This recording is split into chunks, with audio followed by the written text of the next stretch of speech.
Half-Wheel's coverage of the 2022 PCA Convention and Trade Show is brought to you by Drew Estates Nica Rustica Adobe. Well, good morning and welcome to the 2022 PCA Convention and Trade Show. My name is Patrick Lagreid from halfwheel.com. Getting ready to kick off. It's going to be an exciting 4 days of coverage, content, contests, a lot of other stuff. And we start off the coverage this morning with my good friend Jose Ortega from My Father Cigars joining us. He's the VP of Sales. And a lot of things to talk about with My Father. And Jose, first and foremost, we owe you something. I think you might know what that is. So on behalf of been looking forward to getting it. Half-Wheel team, congratulations to My Father Cigars. Well, thank you very much. On Cigar of the Year 2021 for the Humidor Deluxe, which Charlie initially reviewed. We all got to smoke it, and absolutely incredible cigar. So I want to start off the conversation this morning talking about Humidor Deluxe. And Perfect. You know, obviously it was a limited release, limited distribution. Probably a lot of people never maybe even got to see it. You know, for one reason or another, because again, there were so few of them in the way that they were sold. But from your experience, I mean, what made that cigar so special? You know, it's interesting because it's like no other cigar that we've made. Even our limited edition, right? It's completely different. We tend to, with all of our cigars, we tend to have kind of that signature spice right at the foot, and this one, to me, in my opinion, for my palate, it didn't do that, right? Which at first I thought was going to be a negative, but the response that I've gotten from everybody is that they actually appreciated it. They liked it. It was very smooth. Flavor-wise, it's a flavor bomb. It's such a unique cigar, right? It's all aged tobacco. It has pelo de oro in it. I mean, just some really nice stuff that Pepin and Jaime have been working with, and you know, listen, it's a special thing. You're celebrating Pepin's 70th. Right. You got to make it. You got to make it a winner. Right. So, and apparently, thank you, by the way. And no, it was. You know, it was a really, like you say, it's an interesting cigar because it doesn't have that start off pepper blast, and then the way it just evolves and just keeps layering complexity on, and you know, different spices and flavors, and there's some strength in it, but it's not overpowering. Yeah, and there's just all these different components to it. I mean, correct. It really is a symphony cigar. Oh no, 100%. It's got a nice smoothness throughout the cigar, right? And like you said, very complex. A lot of sweetness. I caught on to a lot of chocolate, but then it also has that leathery taste to it. I mean, it was just very unique and very different from anything else. Even though we're using the Corojo 99 and you know, Nicaraguan tobacco is grown from the same farms as some of the other stuff that we have. I guess just the aging process that they use with the cigar in the pilon that just made it so unique and so interesting. Like I said, for me, and listen, like you, as you said earlier, there's so many people out there that didn't get a chance to smoke it.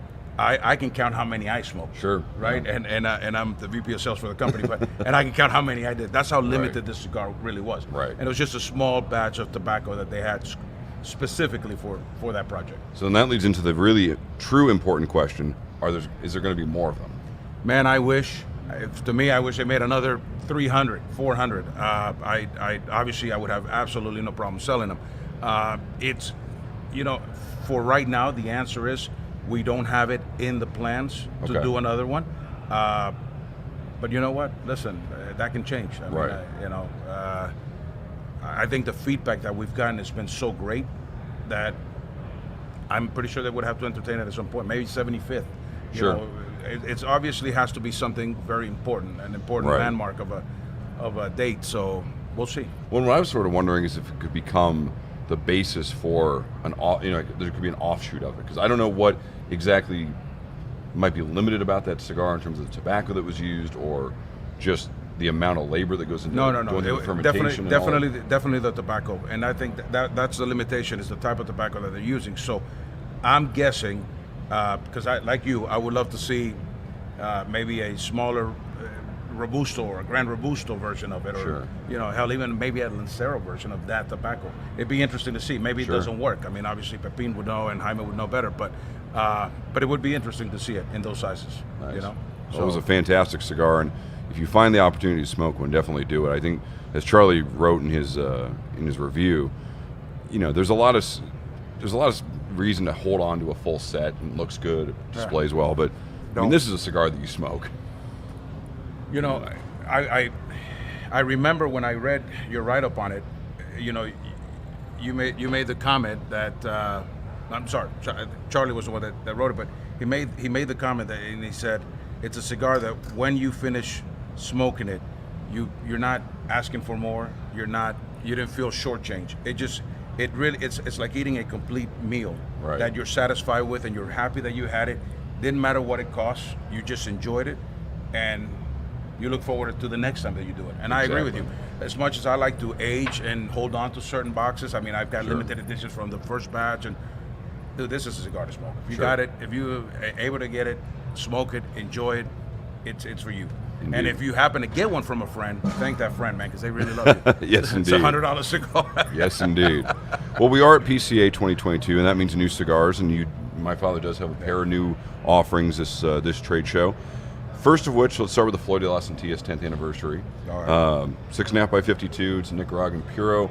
Same basic blend components as I understand it, but a little tweak to make it a little stronger. Yes. Let's talk about Flor de las Antillas, that cigar, the 10th anniversary, and then obviously what that brand has done. Well, I mean, listen, it's no secret, right? It's no secret. Everybody knows that Flor de las Antillas, hands down, is one of the best cigars that we've ever made. And I don't say that with arrogance. It's gotten so many accolades, and it's a great cigar. It was a cigar that was blended for everyone, right? It's easy smoke, anybody can smoke it, and it's a simple cigar. Because of its success, we felt that it was the right thing to do, right? This year, for the 10th anniversary of it, let's make a limited edition run for that. So we're making 5,000 boxes, 12 cigars in each box. They are numbers, so we can't make any more than 5,000. Okay. Like all the other limited editions, it's going to have the Pelo de Oro in it, and it is, like you said, the basis for it is the Flor de las Antillas. We intend this, though, because it's a limited edition, to be slightly stronger. The regular Flor de las Antillas is medium body, so we're going to work, we wanted something a little bit stronger. As far as pricing, we haven't figured that out just yet. We're expecting it to be out sometime in November. Okay. So right about a month or so before that is when we're going to kind of get behind it. But we do have it here. Okay. And I'm sure you guys will come by and grab some snapshots of it. They did a beautiful job on the boxes and the packaging, and the cigar's phenomenal. I mean, not gonna lie. Nice. Not because it's ours. No, it's a phenomenal cigar. I think it's even if there are cigars that even if there may not be your first choice, your second choice, you can certainly appreciate how well made they are. And I think that's. I certainly hope that every cigar smoker gets to that point where they can say, you know what, like, this may not hit my profile the way that something else does, but boy, I can certainly see that this is a good, approachable, enjoyable cigar. Well, everybody that knows me knows that my favorite cigar from our company is the Don Pepin Blue, right? I'm a blue guy. That's just my thing. I don't know if it was. I'm trying to remember from the day that I was hired with the company, if that was the first cigar Pepin ever gave me, and I took such a liking to it or something. Right. There's got to be more connection. There's a latch there, yeah. But it's a beautiful cigar. I enjoy Flor de las Antillas, and I understand why. When you smoke it, I understand why it's reached the level that it has and why people enjoy it so much. I tend to be more of a chocolate, nutty, creamy kind of guy. Okay. To me, Flor de las Antillas is more of a aromatic side, more floral. So for that reason, it's not necessarily my favorite to-go cigar. Right. As opposed to, and I like a little stronger cigar than Flor. Flor's definitely a medium at best. But again, it's a cigar that was blended by them for everyone to enjoy. So anybody, you can give that cigar to anyone, and they will smoke it. And even if it wasn't their cup of tea, they won't be disappointed that they smoked it. And, and I think that's what you were saying. That's what you look for in a cigar, right? Right. So. And then beyond that, so two new. Well, it's another line extension to the Le Bijou 1922. Yeah. A pair of cigars in a limited edition run. And I think what was interesting about this, first and foremost, was I'd sort of forgotten the history of Le Bijou 1922 and the inspiration from it. And as we all know, there's a lot of cigars that come out with stories behind them. Some very sentimental and true, some occasionally fabricated. And so going back and reading up on the art or on the cigars. So Le Bijou 1922 was named for the birth year of Don Pepin's father. Correct. And this would have been his 100th birthday. Correct. And so there's a pair of new cigars. I'll let you talk about them. It's a 5.5 by 48 soft box press. Correct. And then a 6.5 by 40. Rounded. Rounded, okay. Rounded. That's the other- Sorry, you're right. That one is box spring. You're right. I You're did right. write my notes at 2 in the morning, so you're this right. is fair Oh, for listen. criticism. Don't worry. And I was out late last night, so yeah, we could all be messed up. And then the 6.5 by 44 Corona Correct. Special. Okay. Correct. So give the viewers and myself a little bit of insight as to if they're Le Bijou 1922 smokers, what are they going to get from the 100 Años or the 100 Años release? So back to the history for those who don't know. So back in 2008, Jaime, in secret from Pepin, he created the My Father line, right? He created a cigar to honor Pepin, right? A lot of people create all these cigars to honor their fathers and so forth after they've passed. Jaime wanted to do something while he was alive and actually could see. So they created the My Father. It's a great success. It was, I believe, it was number 3 that year, and so that's when the company became My Father Cigars. The name was established as My Father. The year after that, Pepin felt so honored that he then decided to do one for his father. Okay. Someone who obviously taught him everything he knows, who he highly respects. So he created the 1922. So it's My Father Le Bijou, which is the jewel, 1922 for the birth year of Jose Garcia Sr. The cigar, as Pepin explains, his father was a workhorse of a man. Not very tall, but he was just strong. And Sure. every time we talk about, Don Garcia, he always talks about how Pepin always talks about how he remembers his dad being strong, able to carry bales of tobacco and so forth. So that's the reason why the Le Bijou was made to be that much stronger then, right? Because it's supposed to be a representation of Pepin's father, strong, bold man. Obviously, that became then later on number 1 cigar of the year and so forth. And so it's from our lineup with alongside of the Judge and the Opulencia, it's our strongest cigar. Okay. But that's the history behind it. There's a meaning behind it, and it was intended to be to honor, Jose Garcia Sr. Right. So what's a consumer going to get from that cigar as opposed to the Le Bijou they may know right now? And that's a good question, because I actually smoked, and I brought a few for you to smoke, but Thank you. for you guys to smoke. But in my personal opinion, if you feel that Le Bijou is strong, this is stronger. Okay. I mean, I smoked it yesterday, and I wasn't on an empty stomach, and it for me, it's hard for you to find a cigar that's going to kick me with as many cigars as I smoke, and it put a little hurting on me. Okay. I felt it. Wow. Okay. Well, so if you like strong cigars, that may be up on your list. One of the things I really did like about this too, I just want to mention this.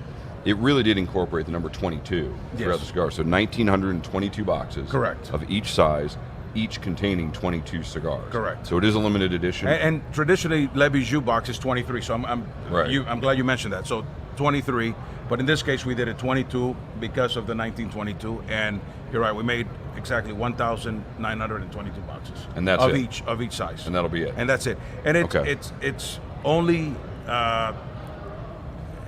those who attend the show can buy the product.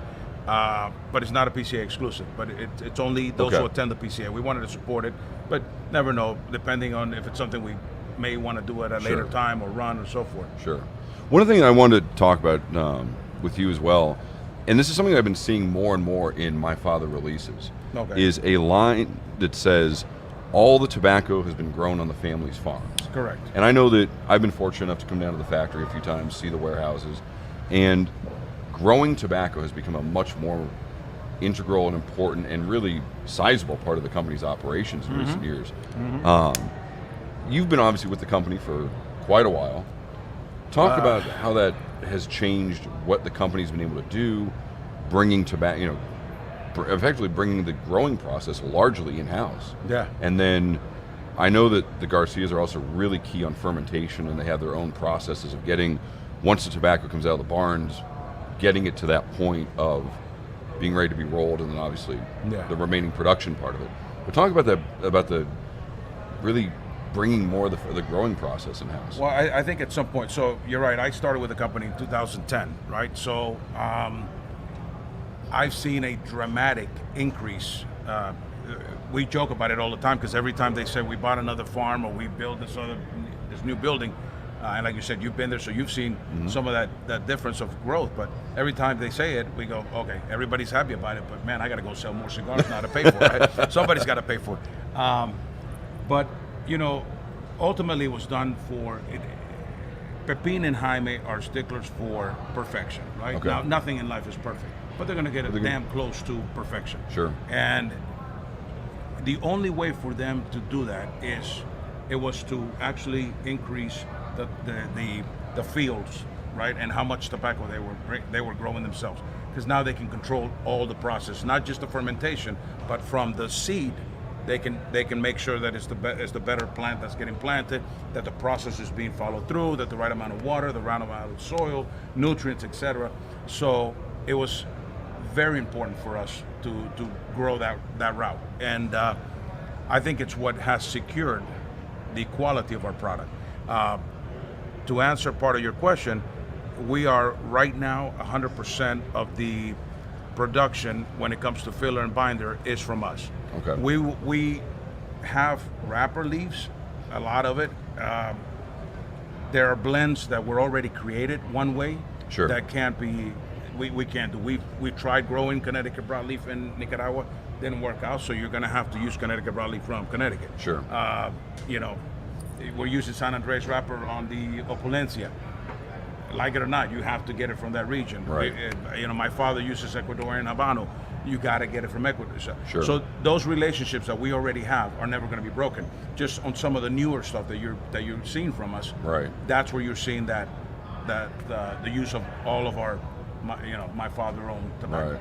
I want to put you on the spot, but do you know? Because I want to give people an understanding of how big, at least that most recent warehouse that I went to, which is all Garcia grown binder and filler. I mean, it is a Costco, basically. I mean, it is ginormous. Remind me, when was the last time you were there? Oh, I mean, about 2 or 3 years ago. Probably. Okay. It's So pre-COVID, right? I believe it was pre-COVID. Yeah. Okay. So you remember the Costco? Right. Okay. Well, now we have 5 Costcos. No exaggeration. Wow. Okay. So you remember that main big building, Right. in El Caney? Yeah. So during the COVID, where everybody else was holding back and not, Jaime had the foresight of saying, no, you know what, we're gonna get through this. We need this, and man, he's got. So you have the one, and then you have next that empty lot that was there. Now you have 5 more buildings like it. Wow. Difference Okay. is these are 2-floor. Oh wow. Okay. Jeez. So all right. So now you understand. Yeah. Every time they say something to me, I go, wait. I'm happy, but Right. somebody's got to It's pay. gotta, they got to move. Yeah. Well, I tell you, if you ever get the chance to go to Nicaragua and Estelí, whether it's Puro Sabor or some other business, and you get to see the My Father operations. It is incredibly impressive. Thank you. And certainly the growth of it since the first time I ever saw it. Yeah. Last thing before we get out of here, if I'm not mistaken, if my math is right, next year is the 15th anniversary of the company. No, about right? no. We are Next year's the 20th. 20th anniversary. 20th anniversary. Because I was looking. Remember, the company was started in 2003.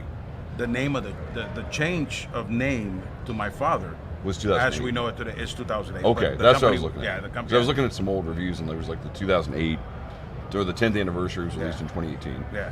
Any little glimpses you can give people into what may be celebrated, no matter how we're looking, no matter what the dates are for next year? Honestly, I don't know as of yet. Okay. We have talked about a few things. They actually bought some new farms that they've been playing with and growing tobacco from. So it should be very exciting. Nice. Can I give you guys a heads up on something? I can't. As of right now, I cannot. You have to ask, right? We won't be doing our job. Yeah. You have to ask, and I have to hold down the fort. Well, Jose, thank you so much for taking the time out of your morning. I know day one's always hectic and busy, and everyone's getting ready and making sure all the things are in place, but really appreciate you taking the time to stop by. Again, congratulations to the My Father team on Cigar of the Year with Humidor Deluxe. Absolutely incredible cigar, and ask all your friends if they happen to have one, because if you get the chance to smoke it, it is very good, and I certainly hope that more make their way out to the market at some point. Thank you for having me, one. and thank you to so the much. crew for all the, listen, there's a crew here behind the camera that makes us look really pretty. Right? Well, And that takes a lot of these from me. So. Exactly. Well, hell, look at this. It takes a lot of work for this. But listen, thank you guys. We're honored. and we appreciate it. So thank you. So lots of content, lots of coverage to come today on halfwheel.com, on our Instagram page. The contest, or the comments contest is back. There'll be some prizes announced, all sorts of things. So keep an eye on the site. Just keep refreshing. There's going to be lots of new stuff coming up all day long. Follow us on Halfwheel on Instagram. And for more, just keep logging on to halfwheel.com. Thanks again to Jose Ortega. Congrats to my father. And we'll talk to you soon here on halfwheel.com. Halfwheel's coverage of the 2022 PCA Convention and Trade Show is brought to you by Drew Estates Nica Rustica Adobe.